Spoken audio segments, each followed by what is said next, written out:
Swinging a high drive into center field. It's at the wall. It is gone! Casas does it again. It's gone! It's into the bullpen! This game is tied! He swings and rips one to center field. It's high, it's deep, it's back, it's gone! Sale winds, he fires. Swing and a miss, strike three, it's over! The Red Sox have won the World Championship! What's up? Welcome back to Play Testing. It's episode 188. This is the official Red Sox podcast of WEEI. Before we get going, remember, hit that subscribe button wherever you get your podcasts, Apple, Spotify, Odyssey app, everywhere. Subscribe, rate 5 stars, leave a comment. Find us on YouTube. We're on the WEEI channel. You can find the Play Testing playlist there. It's got all of our episodes. So hit the thumbs up on those videos, subscribe to WEEI's YouTube channel, and find us on the socials at Play Testing on both Twitter and Instagram. No Pat today, so it's just me and Sammy. So we're next time we see Pat, we'll be at the airport because we go to spring training on. If you're listening on drop day, today's the day we go to spring training. And you know, usually these second episodes of the week can kind of be a little bit of a grind for us because news drops throughout the week, but we only about a day and a half goes by in between when we record for Monday and when we record for Wednesday. But today just so happened that a load of stuff dropped. Like we're getting really close to this team finalizing roster decisions for the season that we've been wondering about for, over a month. Like Sammy, we could literally, nope, not saying that word anymore. Hold me to it. Not doing it. But we could start anywhere. We can start literally anywhere. Literally anywhere. Yeah. If you missed last episode, Gordo's trying to wane himself off of saying the word literally too much. And honestly, I listened to every episode we record. I didn't really notice it. I literally didn't notice it. So if you literally want to try to stop saying it, here comes Joe.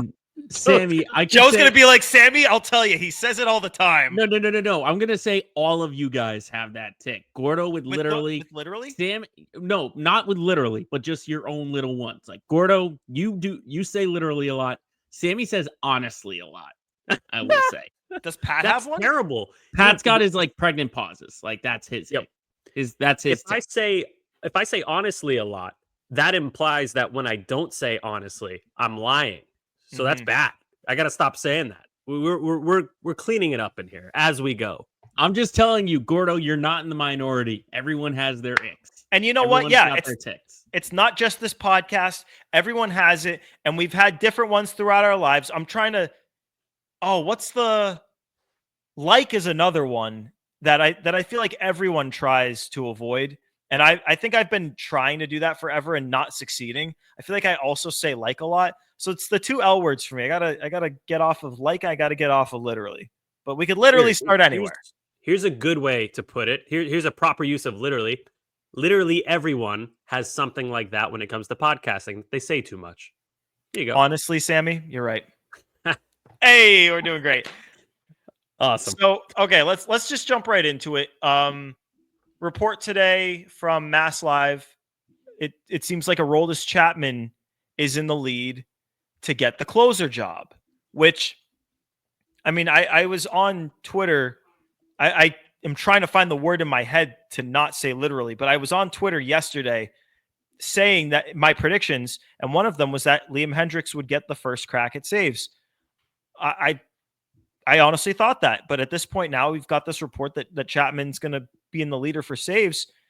I mean, hard to not buy into that. The reason that I thought it was going to be Hendriks is that it goes hand in hand with why I'm a little bit surprised that Chapman is going to get that first shot. Because yes, is Chapman the most electric arm that the Red Sox have in their bullpen? He sure is. No one throws the ball like he does. But you just got to remember, last year the Red Sox, one thing they lacked was a lefty that you could feel really good about in high leverage situations against lefties, putting them in there, get out of jams, get through an inning. The one that always comes to mind is there was a game in LA against the Dodgers right after the All-Star break, and it was a tight game that the Red Sox were leading in the 8th inning. and there were men on base, and the Dodgers had their lefty pocket coming up where it's like you had Ohtani and Freeman in there, and they had to go to Bernie for it, and Bernie let up, I believe it was a grand slam to Freddie Freeman. It did them in for that game, and it was so clear last year that they just didn't have a flame-throwing lefty that you could feel good about putting in a spot against a team's best lefty and get a strikeout. Now they have that guy in Chapman, but that's if he's closing, if he's reserved for the ninth inning, then you're still out that guy. Like you're basically going to be relying on one of Justin Wilson, Brennan Bernardino, or Matt Moore, however many of them are on the roster, to be that lefty guy. And to be honest with you, I feel like from a lefty standpoint, a guy that you'd put in to face lefties, you'd basically be in the same position as you were in last year if you're trying to play the matchups, which we know Alex Cora likes to do.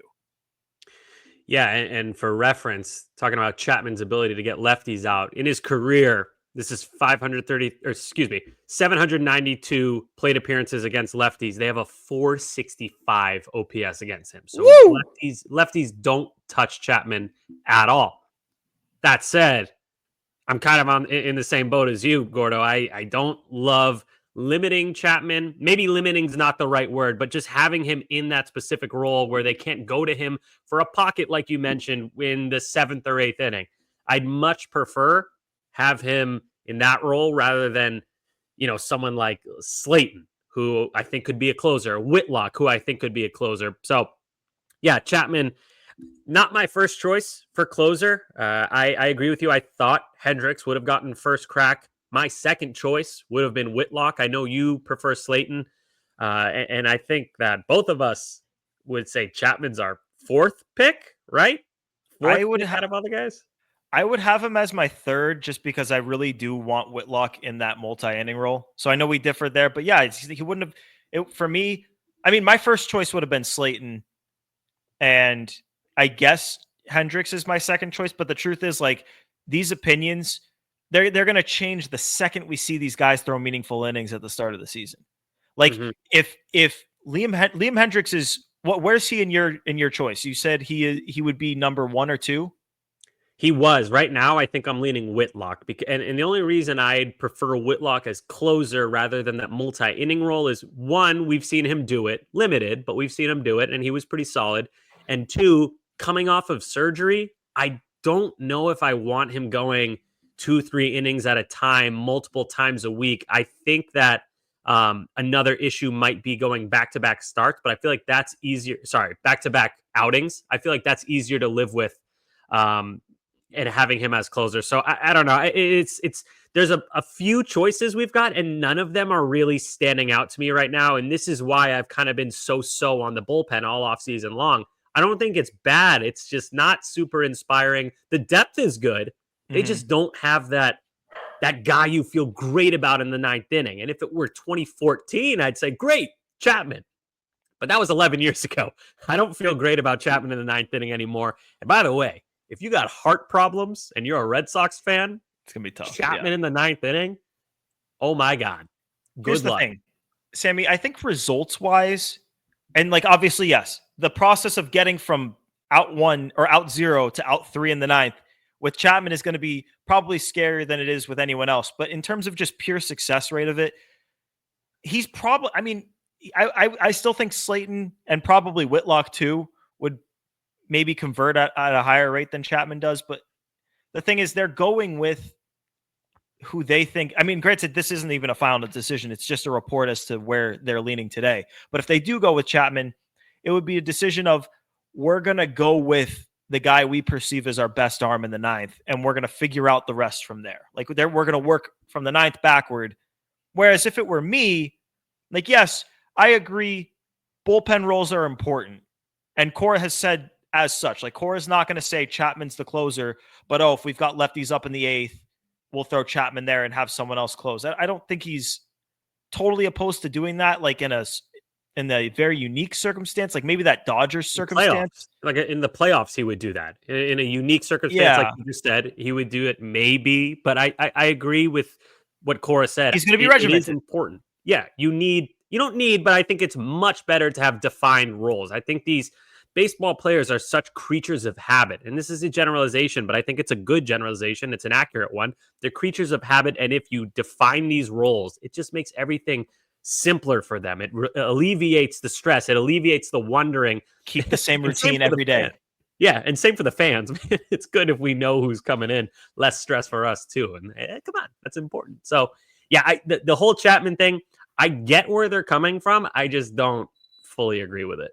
Yeah, I mean, to me, I feel like it's as simple as you need to fill 3 basic bullpen roles here. You got to have the go-to guy for lefties. You have to have the closer, and you have to have the primary 8th inning guy. And the Red Sox have 4 guys right now that feel like they're kind of above the rest of the relief pecking order. Like Justin Wilson's guaranteed an MLB spot because of his contract, but like everyone else has options. And Cora said it today, like it's up in the air who's going to begin the year with the team. Obviously, everyone's going to contribute. But to me, if it were my decision, I would say Slayton is your closer. Your primary setup guy is Chapman, and he's also the go-to lefty guy. And if that pocket comes up earlier, then you can hopefully go to Hendricks if he proves that he can. Like that's the thing is like this Hendricks conversation could change in an instant. If he pitches 3 times in the first week of the season and allows runs in 2 of them, he's immediately going to be on the bottom of all of our bullpen pecking orders, like the trust tree, the trustometer. Shout out Ed. Shout out Ed Hand. Friend of the program. Yeah. He'll shoot right to the bottom of that thing if he has a couple bad outings to start. But like right now, to start the season, you're like, yeah, I want the guy who I think is my best arm. I don't know, because Whitlock might be the best arm, but I want him to be in a multi-inning role. It's just it's so complicated. It's going to be ever changing throughout the season. I just would think that the one thing that you could define is the lefty guy. Like they only have one guy who can really be trusted to do that. Mm-hmm. And if he's closing, he's not going to be able to do that. And to strengthen the point you're making, Gordo, Brendan Bernardino, he's a fine reliever, but his splits are pretty neutral. 782 against righties, 721 against lefties. That's not much of a difference. So I'm not, he's not really much of a lefty specialist, which is not a good thing or a bad thing. It's just, that's how he pitches. He gets, solid success either way.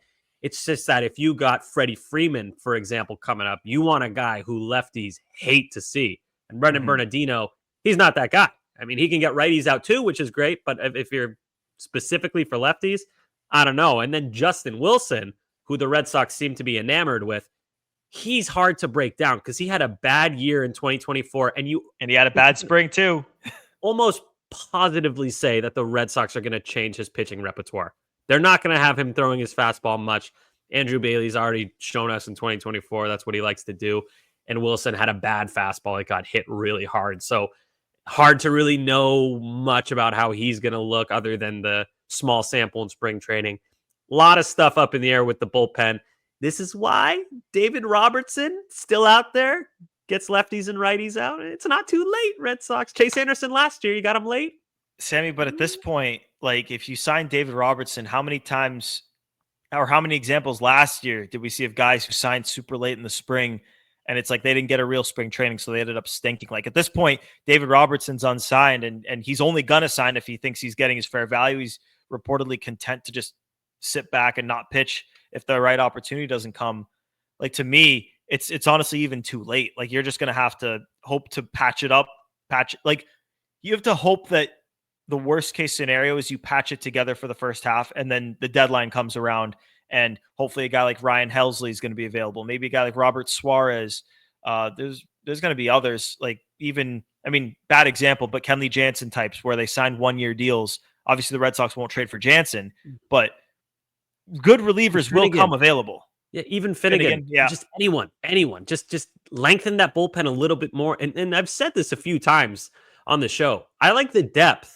Like there's a lot of guys who can contribute, but that's top dog. That's what they're missing. Yeah, that doesn't solve the 9th inning when you're sweating bullets and you're crouched with your hands on your knees in front of the TV going like, come on, end this game. I don't know, man. I'm not. This is definitely the hole on the team. I'm very confident in saying that the 8th and 9th inning. No, Just the ninth. Just the ninth. Yeah. Ninth inning. The eighth inning, I take it back. Just the ninth inning. That's the hole on this team. And it could come together. We don't know. Like we've seen this before. 2013, they got it right on their fourth try. They went Hanrahan, Bailey, Tozawa, and they finally got it with Koji. Like sometimes it works like that. And if it doesn't, you just got to hope that the rest of your team is good enough to get you to the point where you can trade for that dude. But yeah, the ninth inning, I mean, and granted, this could all also go away if Liam Hendriks gets a couple miles an hour back on his fastball by April, maybe by May, and pitches like the Liam Hendriks of old. He's obviously super motivated. It's not like if he struggles, it's not because he's not doing the right things. It's just that he's been through a lot physically and he's on the older side. So like this was always a risk. The other thing before we move on from the bullpen, I'll tell you one thing I want to see a little bit less of this year. The multi-inning stuff from anyone not named Garrett Whitlock.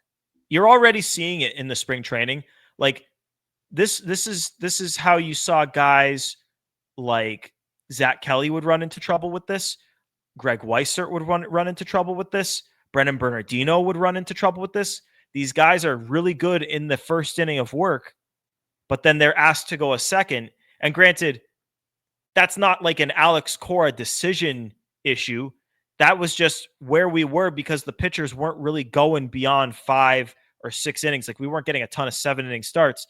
If you're getting 7-inning starts from guys like Crochet and Buehler and Bayo and Houck, if you're getting a couple of those a week, these guys aren't going to be asked to go multiple innings. But it just shows how it's all connected. And if the bullpen struggles, a lot of times you can attribute it to what the rotation is giving them. So I'm just closing thought for me on the bullpen thing. Like that's just something to keep an eye on early, especially when these guys are getting pulled from games maybe at 90 pitches as opposed to 100 early on, which you see a lot.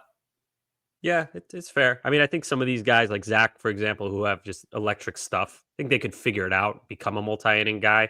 But I don't want it to be forced. A lot of the times last year, because the lack of depth, it felt like it was forced. We need you to give us this extra 2 outs even, or extra 1 out. And it's just pushing it and it backfires. And then we're angry all the way until the next night.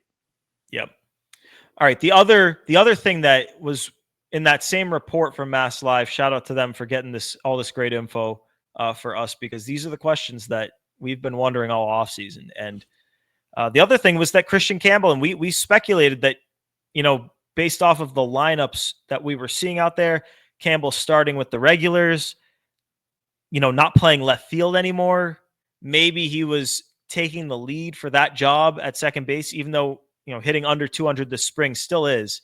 But the report out from Mass Live is that, yeah, he's in the lead for that job. If that's to happen, David Hamilton probably plays more of a bench utility role, pinch runner, defensive replacement, gets a day here and there at an infield spot. You saw it in Tuesday's game. Campbell played second, Hamilton played short. And then the thing that interested me even more on that was when Marcelo Meyer came into the game. Like the easy thing would be, Hamilton goes to second and Meyer plays short. No, they had Hamilton still playing short because he's going to be the backup shortstop, and Meyer played second. So Campbell's going to get that starting job, I think. I don't know if I'm not going to call it done, but it feels like they're looking for every last reason to give him that job. So until we're told otherwise, and by the way, this would mean Grissom is in AAA. Until there's something that tells us that maybe that's not the plan, or maybe they're considering Yoshida for the opening day roster, because that's what's connected in here too, is that he'll start on the IL, Devers will DH, Bregman will play third, opens up second for Campbell. That's just the way it's going to be in my eyes until we see something different.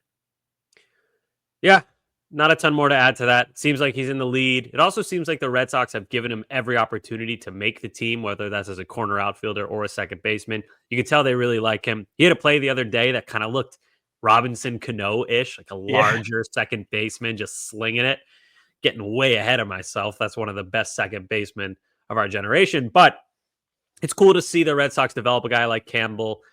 The swing is just wild looking. And I don't mean that in a derogatory way. It's just a violent swing. It's controlled violence. He's starting to hit a little bit better in spring training, using all fields, which is a good sign, especially for a young guy to go the other way.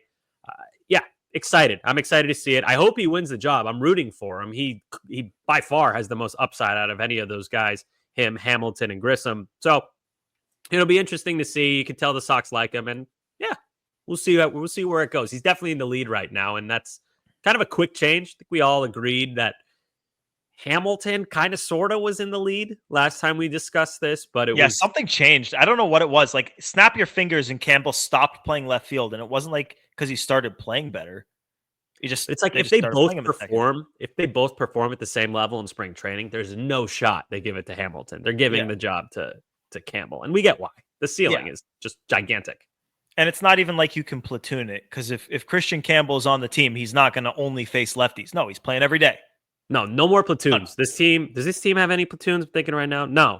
Abreu. No platoons. Abreu. No. Abreu and Refsnyder. Abreu and Refsnyder. I'd keep him in. He had his platoon rookie season. Red Sox do this. No, that's different. Devers a little bit. Let him Devers, go. Casas, Duran. It's different. Abreu actually has legitimate concerns against lefties that I don't think any of those guys reasonably did. Like, this has been a thing even dating back to the minors, and you have Refsnyder on this team for a reason. Like, he's got to play versus lefties. Yeah, no. I get the thought process. I'm just like, we're gonna keep the training wheels on Wilyer forever. He wasn't good against lefties in the minors though, so that is a fair concern. I don't know. I kind of get his shot like at some point. Like, Refsnyder's gonna get banged up, or if Duran is banged up at some point, then all of a sudden Refsnyder slots in there, and maybe even and Roman Anthony puts together such professional at bats. I have no interest in seeing him platoon when he gets called up, but they may choose to do that because that's just what they've done with their young studs. So maybe at that point he becomes the platoon and Wilyer gets more at bats that way. But to me, if Roman comes up, I want him facing the lefties too. He is such a pro, a pro. I'm just thinking, like, if Wilyer Abreu is your right fielder primarily, and like Andrew Heaney is pitching, a lefty like that, come on, you're gonna put refs and let Wilyer hit off of Andrew. If it's Tarek Skubal, okay, Refsnyder, Willier's got no shot against this guy. Come on, get in there, Rob. But a guy like that, Nestor Cortez. But you have a better chance to win if you got the guy who's got the 850 OPS against lefties out there. Yeah, I get it. If it's a must-win game and it's late in the season, sure. But there's 162 games. I want to see my young guy develop. There's plenty of offense to go around now at this point, so I'm not too concerned about one guy. I get what you're saying. I just do you think Wilyer Abreu will be on this team next year? Ooh, because that's another part of the equation. If you're concerned with growth, then there's something to be said about what you're saying. But if the plan is let's make the stats look as good as they can look, because let's be real, our outfield of the future is going to be what, like Roman, Duran, Cedon, like not but obviously at the same time, these other teams aren't idiots. If they see Williers being platoon, they're not going to trade for him as if he's an everyday guy with an 800 OPS. They're going to trade for him as if he's a platoon guy with an 800 OPS. So you could just spin that logic that way. It's true.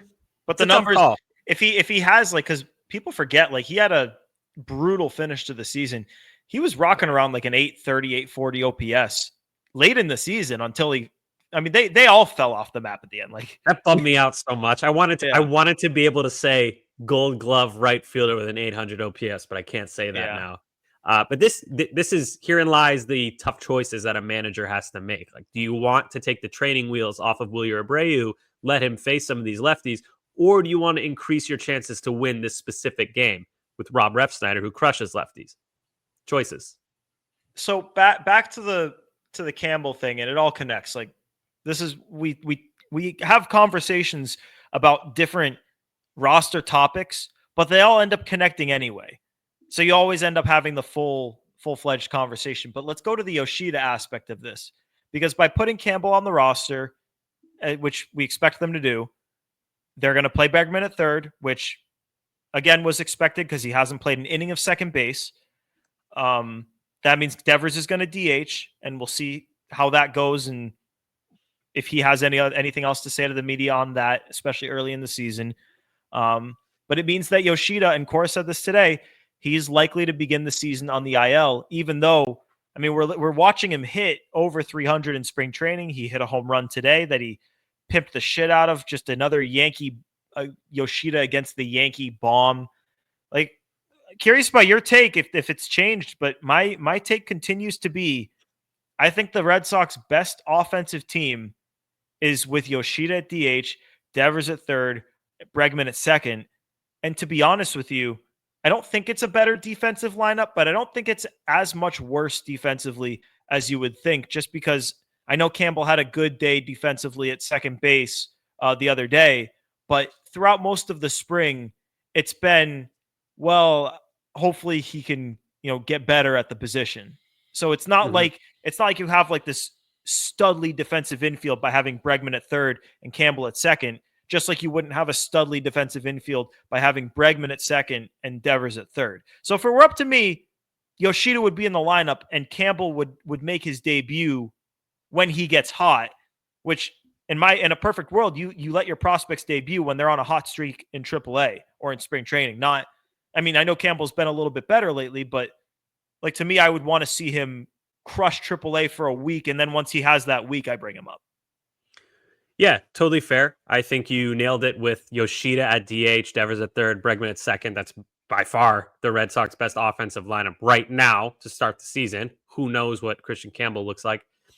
The problem with this discussion is we don't know how far off Yoshida is. We know he's throwing at 90 feet, which to me indicates that he's close. He says he's close. Yeah, I mean, take it for what it's worth. He says it, but he says it. I don't know if he's on the IL. So here's what confuses me. If he's on the IL, he's there for 2 weeks roughly. Who is up in his place? Would that be Campbell conceivably? I guess if he struggles. But then you're gonna send Campbell back down after 2 weeks. It's just a weird way to treat your top prospect. Not ideal, right? Like you want to tell these guys when they first come up, relax. What you do here initially, you're gonna struggle, and it's not gonna matter. It's your job. You don't want them thinking, if I struggle, I'm going back. The more we talk about this, the more it seems like, and you hit the nail on the head with this, Gordo, a long time ago, is that Cedon is probably gonna be maybe not relegated, but just changed to a utility role, playing where he's needed, defensive replacement late in games, maybe on occasion, good matchup wise, you have him hit against a lefty versus, situationally. Mm-hmm. The more I think about it, the more it seems like he's going to be the odd man out a lot of the time, because then just the offense carries you. In every great Red Sox team that we've seen, 2004, 2007, 2013, 2018, the hallmark of all those teams is just bludgeoning the other team with offense. Not to mention, your home ballpark is Fenway. That's a hitter's haven. So why not just stack it like that? That's where my head is at. So if Yoshida starts the year as the DH and Devers is at third, Bregman at second, I would be thrilled with that. Does not seem like that's what's going to happen. It seems like he's going to be on the IL, and you're going to get Kristian Campbell at second, Bregman, the stud defender, at third base at third, and then Devers at DH. The only thing I disagree with you on, Gordo, is that I think that's a way better defensive alignment just because you have Story and Bregman on the left side. Good luck getting anything through that. That's like a wall. And then Campbell, we can say he's hopefully average get better. He'll get better. Yeah, hopefully. Yeah, he's young. And then I like Casas at first base. He's a big target. I know that's kind of controversial. People think he's not a good defender. Whatever. It's first base. So that's what I think is going to happen. The part that just confuses me is what I just said. I have no clue what happens when Yoshida is healthy. What the hell do you do? Do you agree? Like, it's just weird to treat Kristian Campbell like that. If you send him down after 2 weeks, what if he's hot? Then what the hell do you do? Well, and this is why I was saying, why is Wilyer Abreu still here? It seemed like the prime time to move him. That opens up a spot. You can replenish the farm. You could get maybe a reliever. I don't love that, but you could do a variety of different things if you move him. So I don't know. Feels like there's a move missing. Well, you know what? Maybe it's as simple as whoever's not performing. Like if Yoshida, let's say he comes back and is ready to play April 18th or something like that. He comes back and let's say Cedon's not performing. Then it's Yoshida goes to left, Duran goes to center, and Cedon loses playing time. Let's say it's Abreu who's not performing. Then it's Yoshida goes to left, Duran goes to right, It's not ideal. He doesn't really have an arm for right field. You could go Duran in center, Cedon in right, but then I feel like you're kind of wasting Cedon's talent. Whatever. If it's Campbell who's not performing, you could go Yoshida to DH, Devers to third, Bregman to second. But the issue with how they've handled the situation is Devers has not played third base in a spring training game. And if he's DHing in the season, then it'll be even less, even greater distance between that time period and the time period where he last played third. And Bregman hasn't played second base in a game either. So can you really, like, if you that's how it's going to be. I think I think it's pretty clear that's how it's going to be. They're not going to move. They're not doing it. It's not. They're not interested in rostering Yoshida unless he can play left field, because all the Red Sox are all Play Tessie listeners, and they heard us say he doesn't fit on the roster well if he's just DHing. No, I'm kidding. That long term that doesn't work, but for 2 weeks I think it would be fine. But I digress. I think what's going to happen is Yoshida is going to be on the IL to start. Who knows what happens after that? It is so up in the air. Doesn't it feel like they got to move somebody? And it's not Sammy, a bad thing.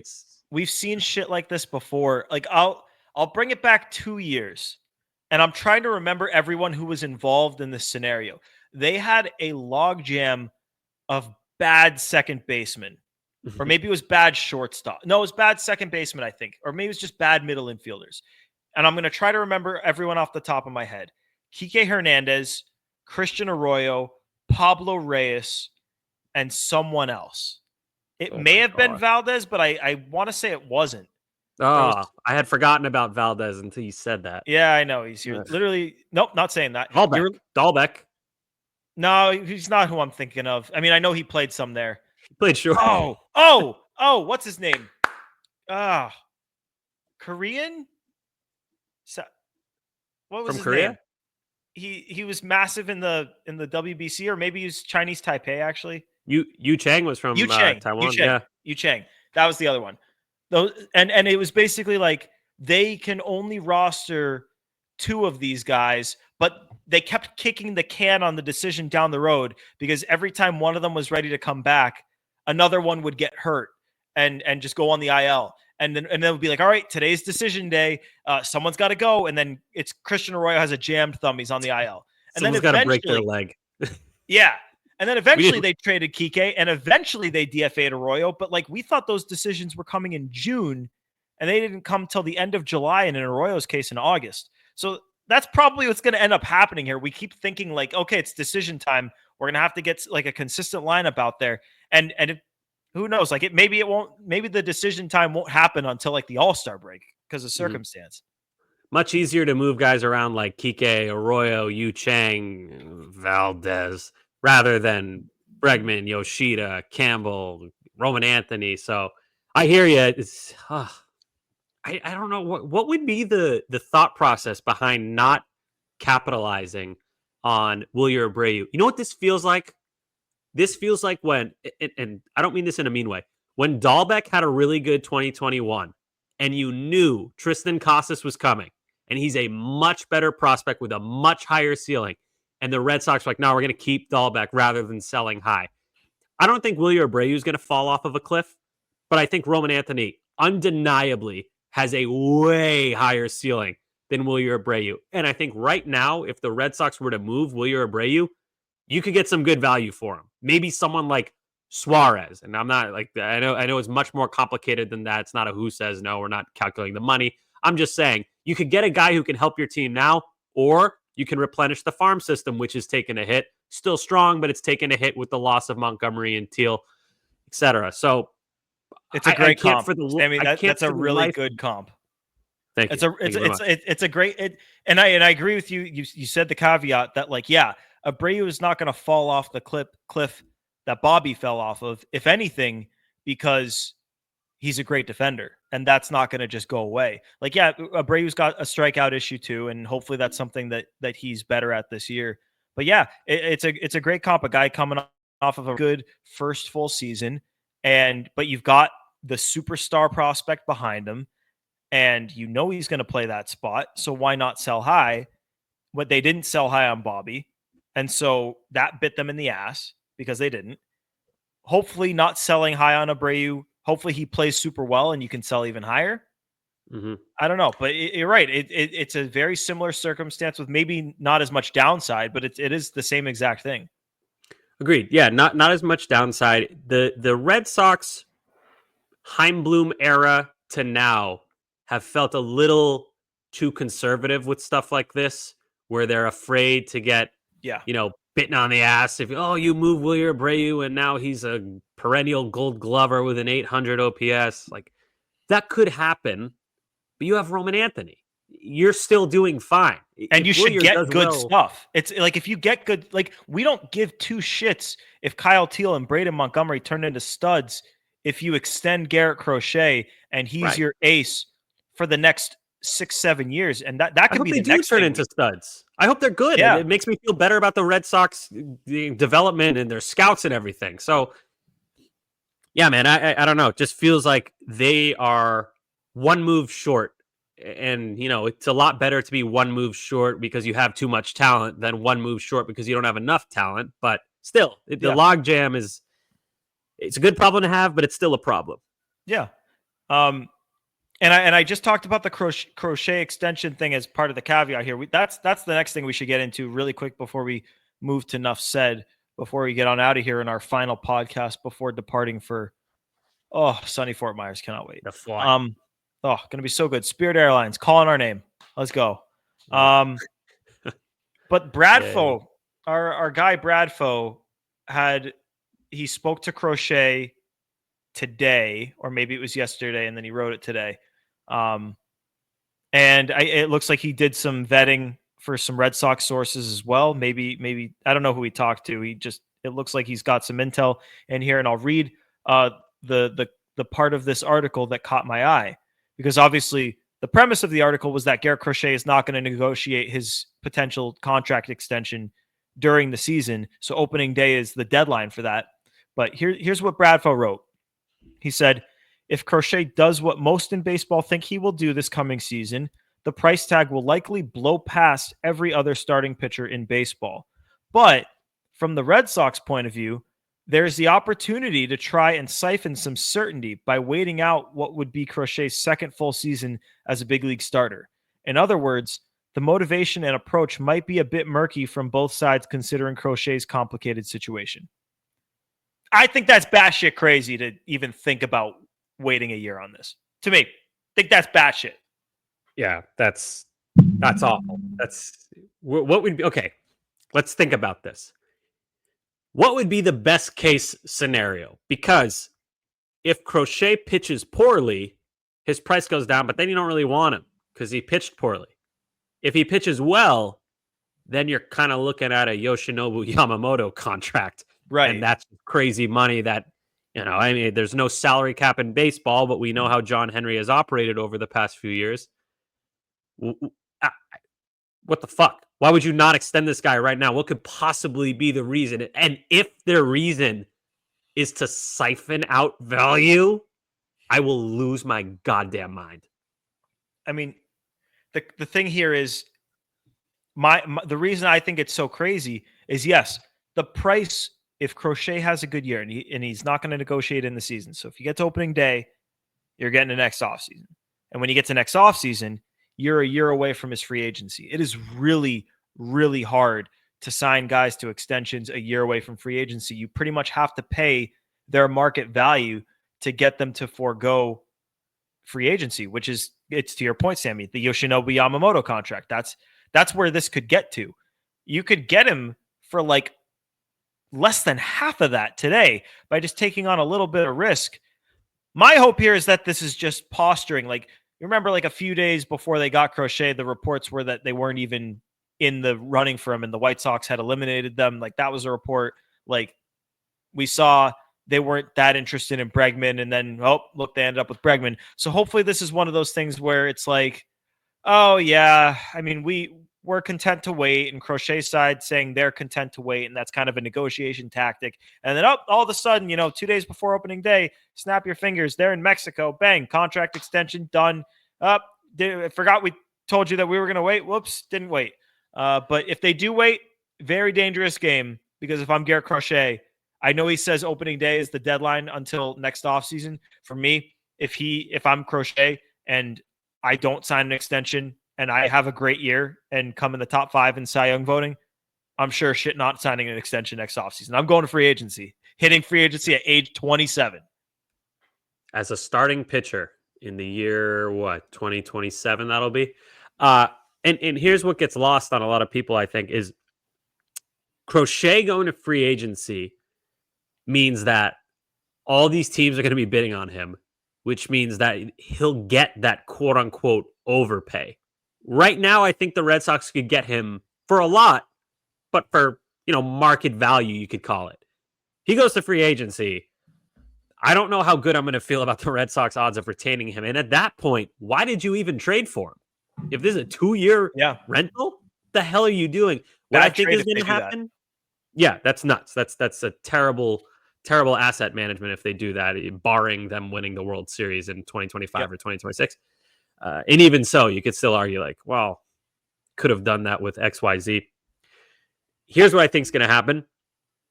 I think it's going to come out of nowhere. And you kind of just alluded to that, Gordo. I think they're going to get the extension done purely because it makes no fucking sense not to. It would make no sense to trade your catcher of the future in Kyle Teal and Braden Montgomery, who's a freakishly athletic talent, plus other pieces to the White Sox for Crochet to just have him for 2 years. So I think it's going to be one of those things where maybe we're in Fort Myers and all of a sudden all the reporters run down to the clubhouse and we're like, oh God, here we go. What happened? Crochet extension. And then hopefully we get to interview him. That'd be great. So that's what I think is going to happen. I think it's going to be a buzzer beater extension of sorts. Do you feel like it's more likely than not still that they extend him? Or do you think it's now less than 50% chance now with what? Like we're now in the single digits before opening day. You know what? I have stuck to my guns this whole offseason and I've been fairly accurate. So I'm going to continue doing that. I think they're going to get the extension done again because it makes no sense not to. I'm with you, Sammy. I still think it gets done. I think these types of things, I mean, both sides have tipped their hand in this situation. Like Crochet multiple times before he reversed what he was saying said, yeah, like I want to get extended. I want to, be here forever. I want to, go all out in this season because I have financial, like he's said so many times that he wants to be extended. And then he'll throw out quotes like what he did with Bradfo here, that it's, I mean, I'm interested to see what my value could be if I have another good season. Like he's saying what he needs to say, what his agents are telling him to say. This is just my theory, but I just think that he's saying what he needs to say to keep the negotiations moving in his favor. And the Red Sox, obviously, obviously they want to extend him. And, being content to wait, I agree with you, Sammy. It doesn't make any sense. And saying that could just potentially be trying to get some leverage here. I think they're going to get it done still. I don't like that we're not done with it yet. I kind of thought it probably would get done by now, but I'm sticking to my guns. I agree with you. I still think they get it done. So, question for you, Gordo. I used Yamamoto as the example, the contract example. Yamamoto's 25 when he got extended. Let's say, so Garrett Crochet is going to he's turning 26 this year. So for the sake of the argument, we'll call him 26. Would you give him 11 years, $297 million? Because that is roughly, that would end at the same dollar value starting from today towards the end of Yamamoto's contract. It would basically be the same thing minus a year. Would you do that? 11, 297 and a half? I don't think, I mean, are you asking, because I think they could get it done for a shit ton less. Because maybe. to me, I think Crochet's extension, if it gets done, is going to be one that takes him, because right now he's going to hit free agency at age 27. I think if he signs an extension, it'll be a shorter one so that he can hit free agency at like age 30 or 31. So the Red Sox would have control for a total of 5 years. Would I be comfortable signing Crochet for 11 years? Sure. I don't think, and you know what? If you offered that, he would take that over the 5-year deal and hit free agency at 30. He would do that. But do I think the Red Sox would give that kind of deal out, considering his lack of experience? He's only has one full season as a starter, and he's multiple years away from free agency. I think that's the type of deal that you wait until he is an actual free agent to give him. Even though, that he'd get a little bit more because of baseball inflation, but Mhm. I mean, I personally would rather sign him to a longer term deal than the short deal that gets him back to free agency at 30 or 31. I just think that it might be in his best interest to get that financial security and then also give himself the chance to hit the market again. Mhm. Yeah, I wouldn't do the Yamamoto equivalent, the 11 years, 297 million ish. That's just too for a starting pitcher. And Yamamoto had his concerns. He's way undersized. He had zero MLB experience at the time of his signing. Crochet, his concerns are just 1 year of not even a full year as a starting pitcher under his belt, and he's had Tommy John. There's some health concerns. So yeah, I agree with you. I'd go up to 7. I know he would probably prefer. Well, actually, I don't think we can assume that he'd prefer shorter, so he can hit free agency again. Yeah, I wouldn't Who assume. knows what he wants? Yeah, who knows what he wants? I would go between 5 and 7 years. I think that's the sweet spot, and you can reevaluate down the road if you want to continue employing Garrett Crochet. I feel like it's either got to be the 5-year marker or like the 9-year marker, because I feel like he wouldn't want to be in a spot where he's hitting the market again at age 33 or 34. It's either let me hit the market again at like basically what Alex Bregman did, because Bregman got an extension first before this deal, hit the market. What is he, 30 or is he 31? I think he's 31. 31? Yep. Like that's what Crochet could aim to do. And if he's not doing that, then it's like, okay, take me to age 36. One or the other. Don't leave me in the middle, because then I'm not maxing my value, but I'm also not in neither direction does he have the potential to max his value. But either way, fuck it. I really just hope they pay him. I really don't give much of a shit about the structure. I just, for the love of God, he cannot only be here for 2 years. It's such a, like, if he's only here for 2 years, they don't win the World Series, and Kyle Teal and Braden Montgomery are as good as we think they're going to be, then you're going to look like a fucking idiot for making that trade. So you got to extend him. They know they got to extend him. I think they will. I still have faith that they're going to do it, but we'll see. And on that note, we can move to some Enough Said. Sammy, you got anything? Yeah, I wanna go back to a conversation we had about a month ago. Do you feel any differently about the idea of the Red Sox trading for Dylan Cease and his expiring contract? Because last episode we had a conversation of, do we want Cooper Criswell or Quinn Priester following Richard Fitz in this very banged up rotation? I don't feel any differently. I mean, Giolito's he's throwing long toss. Like, he's not going to be out very much time at all. And Bayo said today that he wants to be back at some point on the team's first homestand. So he would, like, both those guys in that case would only miss 1, 2, 3 starts. And even Cutter, the last report is that they want him back, or think he could be back at some time in April. I doubt that personally, but like, the fact that all 3 of those guys have April return timetables has me pretty optimistic. Like, Dylan Cease is the type of guy where if we get to midseason and someone in our rotation is having a shitty season and another one blew out their elbow, and it's like, all right, and Fitz hasn't looked good even though he's looked great. Like, if shit has really hit the fan and we really don't know where we're going to turn, that's when I would do it. But right now, I still see the Red Sox as having 6 legitimate big league starters, plus Richard Fitz, who looks really good, plus the upside of everything else they have back there. Priester, you got the solidity of Criswell. Now you can add Sean Newcomb into that mix if you want, and obviously Patrick Sandoval coming back midseason. So I still personally don't see a need to trade for any starting pitching right now. I get a lot of shit on Twitter for thinking that starting pitching, there's still plenty deep in it. But I'm just really unfazed by these injuries. Like, yeah, they're not going to be on the opening day roster. Is what it is. It's a couple of starts. Yeah, I don't think there's any right or wrong school of thought. They're just different schools of thought, and roll the dice. Whoever, it's a guess. They could come back and they could be fine. It could be a disaster with the health all year long. We don't know, but it's just how nervous are you? I'm obviously a little more nervous about the rotation. I like the rotation, but Dylan Cease, man, woohoo! Just every old White Sox starting pitcher who used to be good just come to the Red Sox. Crochet, Giolito, Cease, come on down. That would be crazy. Yeah, we are. I noticed that Crochet and Giolito have lockers next to each other.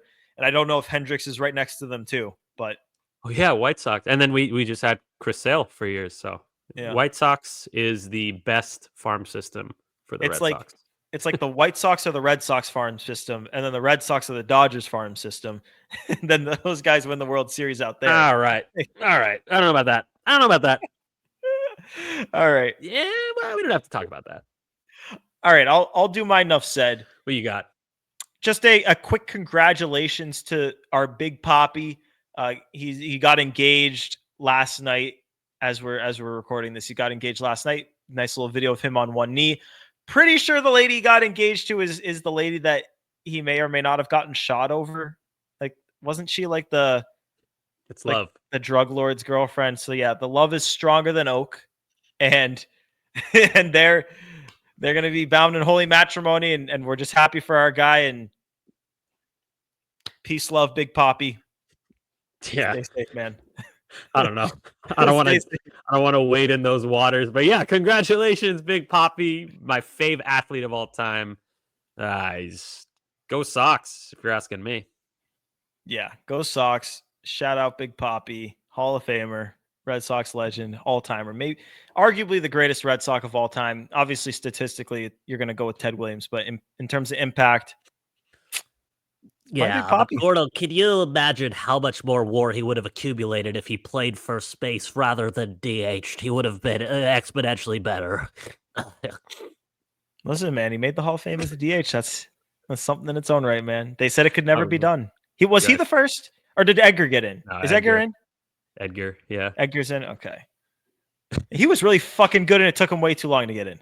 You know, people actually think that. People actually think that about Big Poppy. Like, if he played first base, he would have been... Oh, Joe wants to jump in here, he's saying in the chat. Oh, boy. Uh-oh, here he comes. I know what this is. Do you? Yeah, go ahead. You tell it then, yeah, Sammy, guess it. I have no idea. You tell me then. Are you going to brag about Bo Bichette being on fire in spring training? Actually, no. I wasn't. Okay. I'm saving that for opening day when I can actually. Bo's gonna have a big year, Joe. You're gonna be able to say some shit. Redemption. The trade still won't make sense, but I hope you talk your shit regardless. Dude, you and Bo Bichette are both on a redemption arc together. That's kind of beautiful. Damn right, we're running the show together. The enough said I wanted to put out there is I feel like we got to mention this Alex Verdugo report.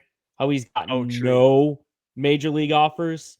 I find that very hard to believe. Like, yes, he sucks, but he has to have at least like one offer from like a really bad team. You know what I mean? Like, why are the White Sox not offering him a Marlins? Look at the the Marlins are going to be they're off. I mean, they're not going to be as bad as the White Sox because they got some decent pitching, but dude, that lineup is like a big pillow fight. They have oh my god. Okay, Xavier Edwards at short, Connor Norby at third. Those are two decent prospects. And then listen to this. Batting third, Hebrew Hammer, Matt Mervis. Brutal. Oof. Batting cleanup is Jonah Bride. Oh my God. Griffin Conine, Otto Lopez, Kyle Stowers, Nick Fortes, and Derek Hill. If you know who Derek Hill is, you're lying. Who the There's fuck a few is guys. There's a few guys in there I didn't know. And I know I feel like I know most of this damn league. You got MLB The Show too. That's a big advantage. Do that before opening day is just have a blind test of like, can these guys name the Marlins starting lineup? You know what we should do? We've got our next episode dropping Friday is our long anticipated Yankees AL East outlook. Should we replace it with a Miami Marlins NL East outlook? I can do the outlook. Last place. But honestly, jokes aside, if you're the Marlins, if you're the Marlins and you have that pile of garbage lineup, which is generous to call it a pile of garbage, why would you not give Alex Verdugo a 1 or 2 year deal and then trade him? He plays well and then flip him at the deadline? You lose nothing. And if he sucks, cut bait. He's going to cost nothing. It is weird. I'll give you an answer, Sammy.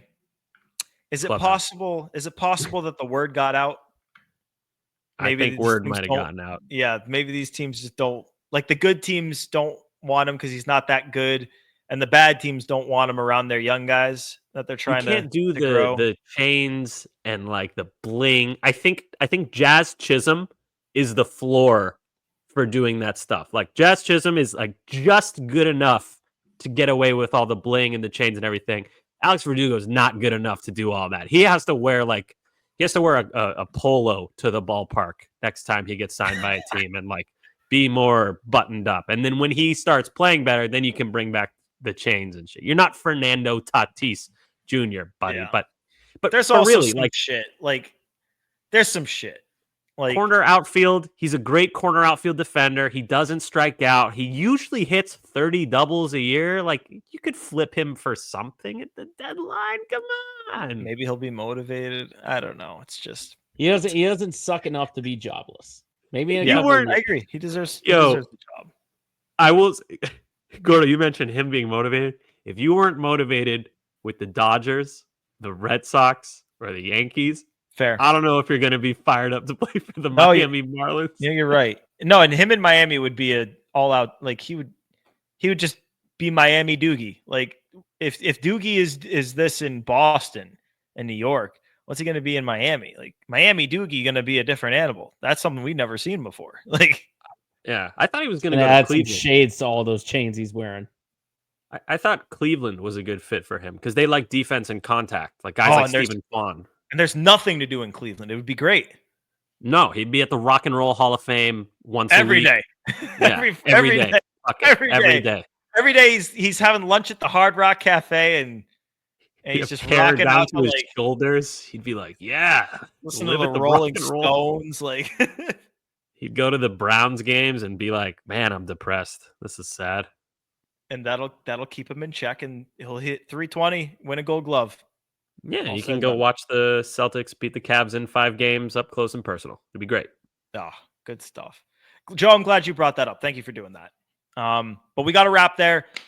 Love that. Just like, I mean, by God, we can never, the hour, it's a guarantee. We're hitting the hour. We're always hitting the hour.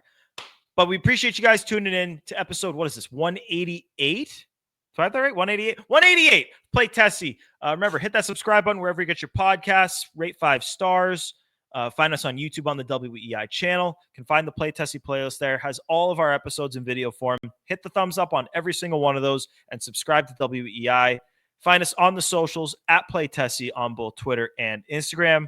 For Sammy, for Joe producing, it's Gordo here. For Play Tessie, thanks for tuning in this one. We'll catch you next time for the Yankees AL East Outlook dropping Friday. We'll be recording it from the fort. Oh, baby, it's going to be sunshine. Let's go. See you next time. Peace.